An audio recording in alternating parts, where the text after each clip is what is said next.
Part 2 of the emotional affair outside. You were right there with me Saturday night. Yes, he shouldn't be fooling around with a married woman. However, she never told him she was married until very recently. That is one thing we argued about quite often over the past several months. You should mention that you are married. Look then, I'll feel like a fool if he doesn't have any interest. If he shows interest, I'll tell him I'm married. A few weeks ago, after she was having her panic attacks, she told me that she had told him she was married. She was very frightened by the panic attacks and fully thought she was going to pass. She's made several changes and probably told him as one of those. By that point, the man had invested months and way too many hours in her. Also by the huge amount of time she had invested with him. She was telling him that he was more important to her than her marriage. I've hated that man for months. I served about 10 years in the Marine Corps Reserve and the infantry. I imagined using every sort of close combat skill on that man. However, as my head starts to clear, I kind of feel sorry for him. He was misled. True, the past couple of weeks, he has known she was married. However, her actions, and probably words, definitely now but probably before, told him her marriage was just on paper and her heart belonged to him. Another reason I feel sorry for him is his unusual responses said at night. You even said weird when we were discussing it. He may have some mental issues. I surely don't understand why he would have reacted in the way that he did.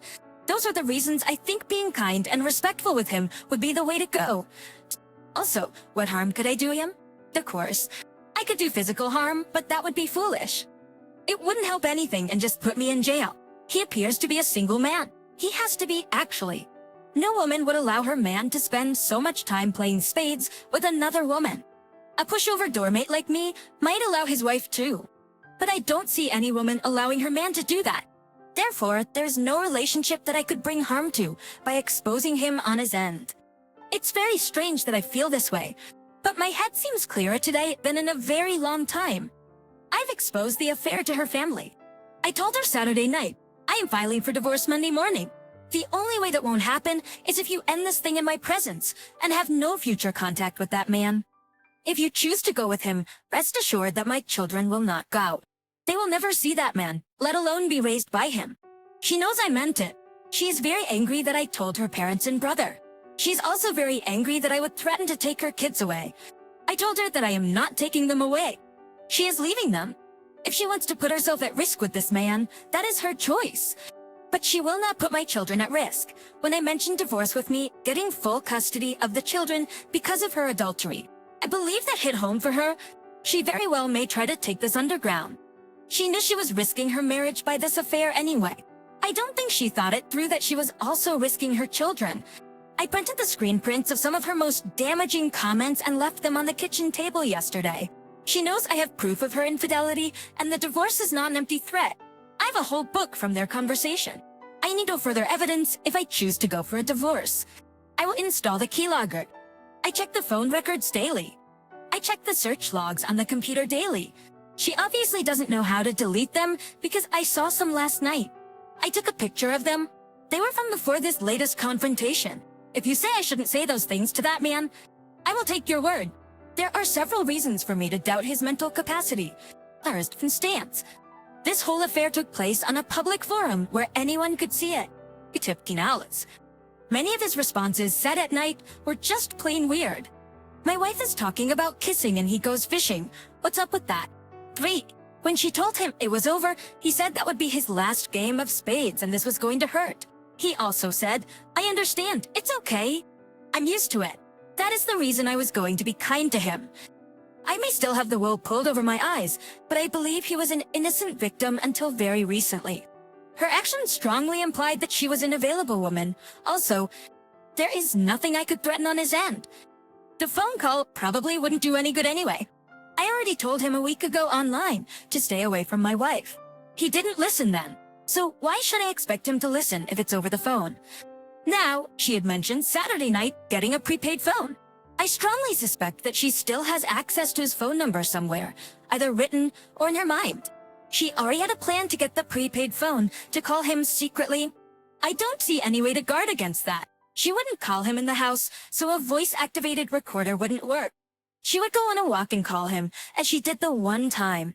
There are many hiding places in the house where she could hide it. I will install the keylogger as soon as I get an hour or so alone in the house. I I want at least that much time because I am not a computer guru and it will take me longer than some to install it and get everything set up. As far as the polygraph goes, she would certainly be very angry, however. I have the transcripts of her plan to be sneaky on calling him. My question is, how long should I wait to set up a polygraph? 1 month, 2, 3, 1 week? I want to nip it in the bud if it is occurring, but I don't want to jump the gun. Ainihin sa journey. Oh, he made me take a polygraph. He believes me now, so I can call my boyfriend? I think even if it goes underground, it will fizzle. This very well may be wishful thinking on my part, however. She can no longer spend hours chatting with him each night. Her family knows about it. He is thousands of miles away. Don't know the exact distance, but a long way. She homeschools the kids, so even if he made the trip to Tien, again, there would be no availability for a meeting. I have the emotional needs questionnaires printed out, sitting on the desk by the computer she used for her affair. I did that weeks ago when I first confirmed that there was more to it than games. She's not even looked at them. The husband and wife time will be difficult. I've asked her out on dates fairly consistently lately. Actually, I even said a night right before I walked out the door. I told her I would rather do something with her. That is what immediately preceded my worst night ever. I did give her a back rub last night. At least she didn't push me away that time. I want to do the 180, but still try to balance meeting her needs. That will be difficult, but I will work very hard on it. What day one of the 180 didn't go well? I made the mistake last night of asking one question that set off another argument. Don't keep saying I love you, because if you have a brain in your head, hey say is at this particular moment not very lovable. Be cheerful, strong, outgoing, and independent. Do not argue when they tell you how they feel. It only makes their feelings stronger. In fact, refuse to argue at all. Learn to back off, keep your mouth shut, and walk away when you want to speak out. No matter what the provocation, no one ever got themselves into trouble by just not saying anything. I failed on these notes. These 180 things aren't as easy as it may sound. She thinks I am holding the transcripts over her head. If she doesn't do everything I want, I'll run to the divorce attorney and attempt to take her kids. I should have never mentioned that I have the transcripts. Keep a clear head. Stop talking. You're telling your wife far too much. Very true. I did spend time with her, at least in the same room as her. She cooked a wonderful supper, and we ate together as a family. That has been a very rare occurrence for quite a long time. She would usually go up and play the computer when I got home. She does homeschool the kids, so I always thought I was being thoughtful for taking over when I got home at night. We did the dishes together and shared a couple of cigarettes together. I gave her a back rub while she played a game, not spades, on the computer. Then, my wounds are too deep and fresh to discuss anything about this issue. That is the power of the 180. She needs some space, and I do as well. I will try to continue spending time with her, improving myself, searching for him on the sly, watching the records, etc. But the thing I need to do is not to discuss this at all for now. The keylogger is not in place. She stays at home, so I have had no opportunity to set it up. I know! You more computer system literate folks could do it in 5 minutes. However, I don't want to be in the middle of installing it in her walk-in.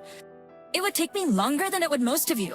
I can't practice on my work computer because I don't have access. However, the online game is no longer available. He told her when she told him it was over that would be his last game of spades. They've been foolish enough to have this entire affair online. Her doormat husband was easy enough to take care of. It's free. No phone bills. It's convenient and, so they thought, hidden, why come up with an alternate plan? They were close to an alternate plan. He told her said a night that he hates spades. He only plays to talk to her. I saw all of the chat and they very obviously thought no one was watching. If there was some other form of communication, they would have discussed it then. The only time she was on with him was the time I was home in the evenings. She may very well have cell phone number still. She may even have his last name. If he didn't give it to her, I don't think she will be able to find it. I have tried many avenues and been unsuccessful so far. At one time, I thought I found him, but I believe I was mistaken. A phone call to him may confirm whether that name was right or not. It was a Latino man that I found. Maybe it was right. Maybe that is why he typed so slow. Maybe his English isn't good. Perhaps I will call him to see if this theory holds water. Either way, the one thing in my favor is the distance between them. Logistically, it would be very difficult for a meeting. I will load the keylogger at my earliest time alone in the house. I will remain vigilant in watching for another phone to show up. I will work harder on the 180 as well. She had said something that led me to believe either she or he had found my writing here. I needed her to believe I was the doormat still. She did sneak out and buy a prepaid phone. I caught her with it when she got home. She didn't give it to me, and I didn't physically force her to, which is what it would have taken that night. She made an offer the next day.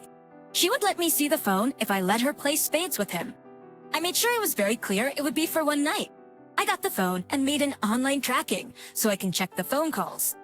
There have been no more calls on that phone, however. The just one night turned into every night since tonight. I played the camouflage trick again. I am watching her chat.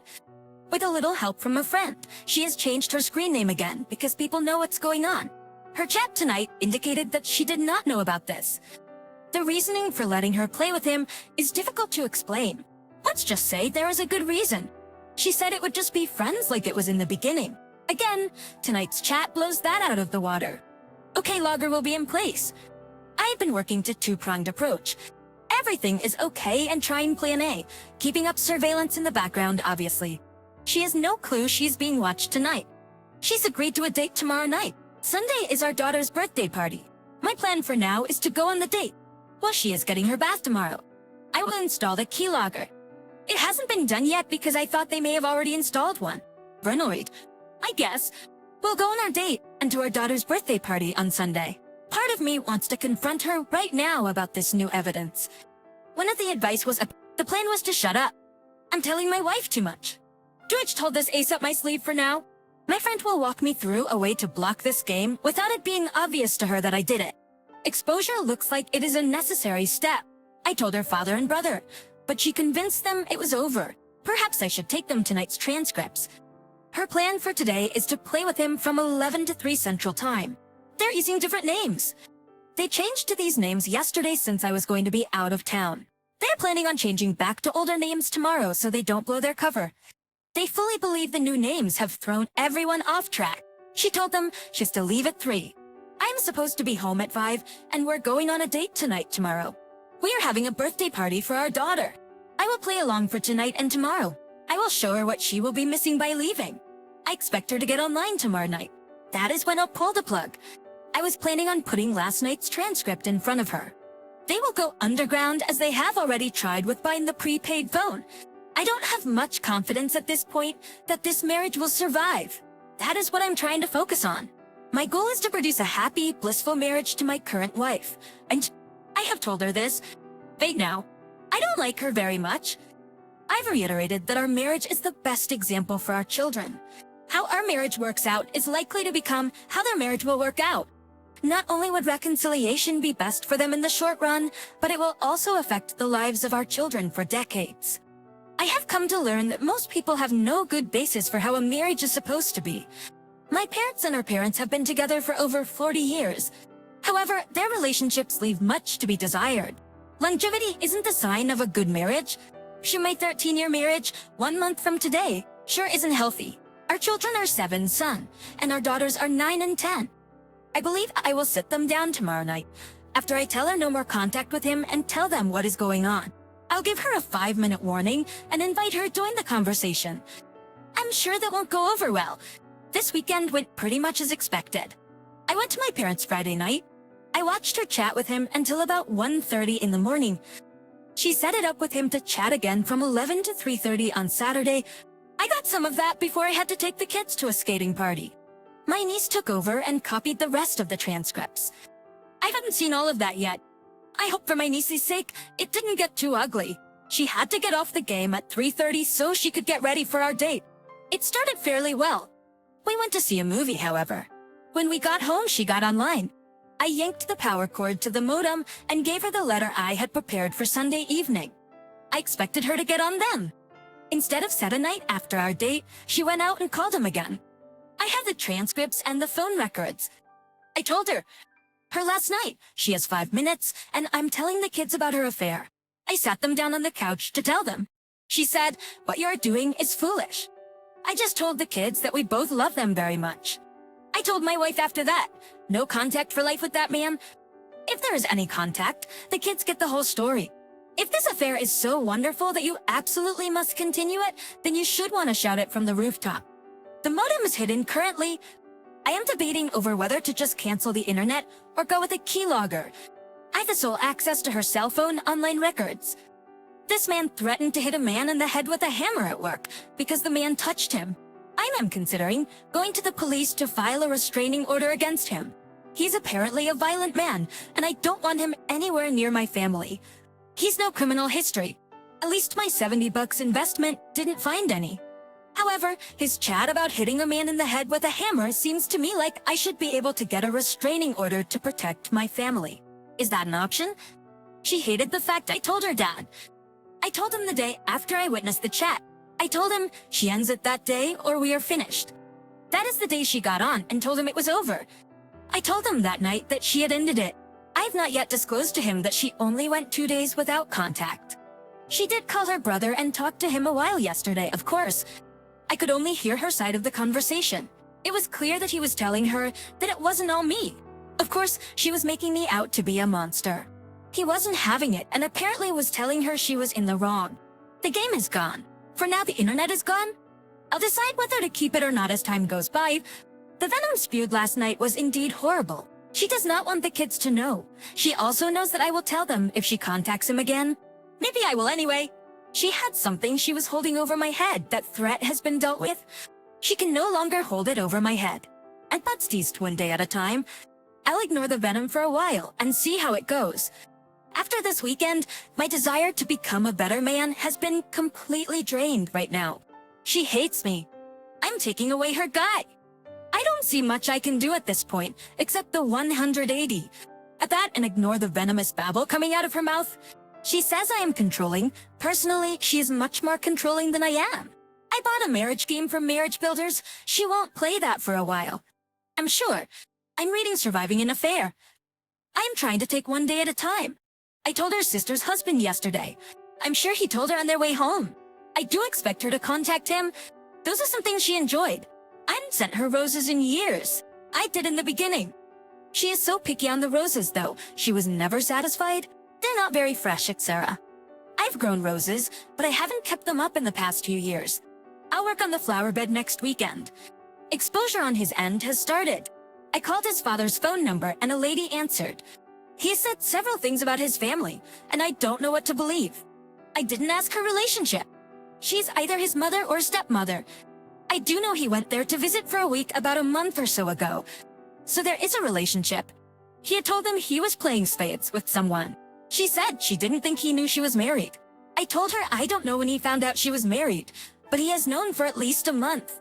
We had pleasant conversation, and she said that she doesn't want to see a marriage broken up. She's going to call him this evening and also talk to her husband. We discussed her moving out. She said, I'm not leaving and you can't take me out. I don't know where she gets her advice. I suspect the counselor that I'm paying for. But she is fully convinced. I cannot kick her out of our house. She did bring up a good point. I'm only home a few hours at night before bedtime.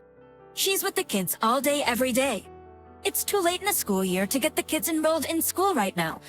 If one is to leave, how would it not be better for me to move out? I packed my bags while she was out on the phone with him.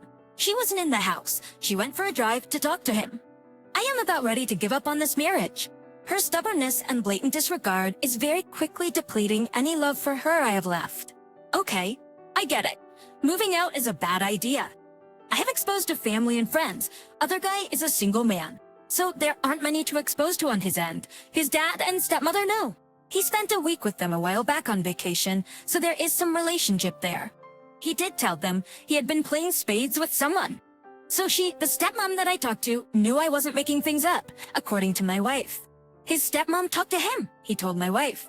She told me, according to her version. The stepmom followed through what she told me she would do. She agreed that she didn't want to see a marriage breakup. Since my wife still insists on continuing this thing, I do believe my next step must be to talk to an attorney. She wants to drive out to Colorado to meet him. I keep telling her it is a fantasy. She wants to meet him to see if that is true, of course. Anger took back over as my predominant emotion when she told me this. I said she wants to take it from an E to a P. She denied this and said she needs to meet him to see what he is really like. She's tired of living in limbo between him and me. Meeting him would give her the information she needs to make a decision. She has already chosen him. That has been painfully obvious for quite a while. Perhaps the reality of seeing that he's not nearly as wonderful in person as he is in her fantasy could squash the whole thing. On the other hand, it would be really easy for him to put on a great show for a couple of days to convince her that he really is a Prince Charming. If there was a physical relationship, the grounds for divorce would be stronger. Currently, it is just an emotional affair with no physical contact. I strongly believe an emotional affair is worse than most physical affairs. The emotional connection is very strong. A one-night stand would have little to no emotional connection. She is going to meet him, with or without my approval actually. There's no way I would ever approve it. There's also no way I would ever believe that nothing physical happened. She will deny it, but there will always be that doubt. The only thing I can think of is a polygraph after her trip. As several have said here, my marriage is over. The marriage we have had for almost 13 years is gone. There is still a slight possibility that we can start a new relationship. However, my motivation for that has been decreasing at an ever-increasing pace. A night took away all desire to work things out with her. She knows her family disapproves. She knows his family disapproves. She knows the children will be extremely hurt. Yet, she continues in her fantasy. I told her that even if she leaves me for him, their relationship will not last. It is based on fantasy. When reality sets in, it will not survive. Perhaps meeting him is the only way for her to get a glimpse of reality. I packed her bags and told her that she'll need to pack for a lot longer than a few days.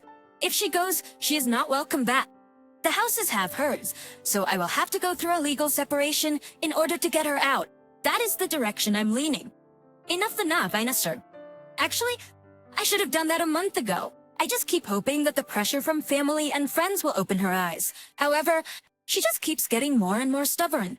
Yes, there will definitely be consequences that she will not like if she decides to do this. She has thrown the marriage away. She insists on continuing the affair. She insists that she must meet him to see if it is just fantasy. As I have reiterated over and over, my marriage is over and I will be seeking legal separation. She responded extremely well. She said she was sorry that I am going through this. I told her that she is very beautiful and seems very nice. She respects that I decided not to date until the divorce is final. She did mention that I know where she works. If my wife continues on her current path, divorce will be sooner rather than later. Even if she changes her tune now, it may be too far down the road for reconciliation. If divorce does come about and the date girl is still available, my decision to wait until the divorce is final will be a great start to a new relationship. I told her that I was very flattered that she accepted my offer. She made me feel better with her enthusiastic response than I have felt in quite some time, basically. She left me with an open invitation that is extremely uplifting. Especially since my wife of 13 years is more concerned about her boyfriend. She still calls each night and wants to meet. Last night was another bad night. She confessed to kissing another man a few years ago. She says that is all that happened, but at the time she vehemently denied that anything at all had happened. I was drinking a cup of water and threw the water on her. I walked out of the room. She followed me, the kids saw her soaking wet shirt, and I went out for a walk to cool off. Should have done that before throwing the water. I came back to crying kids that were mad at their daddy. I wanted to tell them why I threw the water, but I didn't at that point. I know, get the anger under control, that can't help anything. The pain the kids had last night is still tearing me up. That was over some water on her shirt. I can't imagine the coming pain with a divorce. Why can't she see what she is doing to her children? More iceberg, do those things actually have a bottom, or do they go on forever? The cup was 7 years ago, but the new information makes it fresh as if it happened yesterday. I know it didn't go further than Tunica. She tried her best to find him, but couldn't. That is from her sister back when it happened. Which I believe is true. I don't believe it stopped with a kiss in Tunica. But I'll never know the whole truth. That on top of the fact that she wants to meet this current boyfriend, the kids are going to stay at my parents' a few nights. They know what is going on now. My parents, that is. I told my wife a couple of nights ago that we are getting a divorce, and I'm telling the kids when I get back from the store. When I came home, she was on the phone with my mom. She had called her and told her that she had met someone online. And I was planning to tell the kids that night that we were getting a divorce, because mommy has a boyfriend. My mom was planning on taking the kids for a few days anyway and said I should wait until they got back. I agreed. They don't need a bomb dropped on them and then be gone a few days. It was later the same night when she admitted kissing another man years ago, and I threw the water on her. I emailed her brother and told him I was ready for divorce. He called her and talked to her for a while yesterday. He called me and talked to me a while on my way home last night. He had some good suggestions. My wife and I talked a little last night. I told her the pain the kids had over the water was horrible and had been eating me alive all day. The pain of a divorce would be 1,000 times greater for them. We both owe it to them to try our best to work this marriage out. It was a busy night getting everything ready for the kids' trip, so there wasn't much talking. But we didn't fight either. I also don't think she called him last night.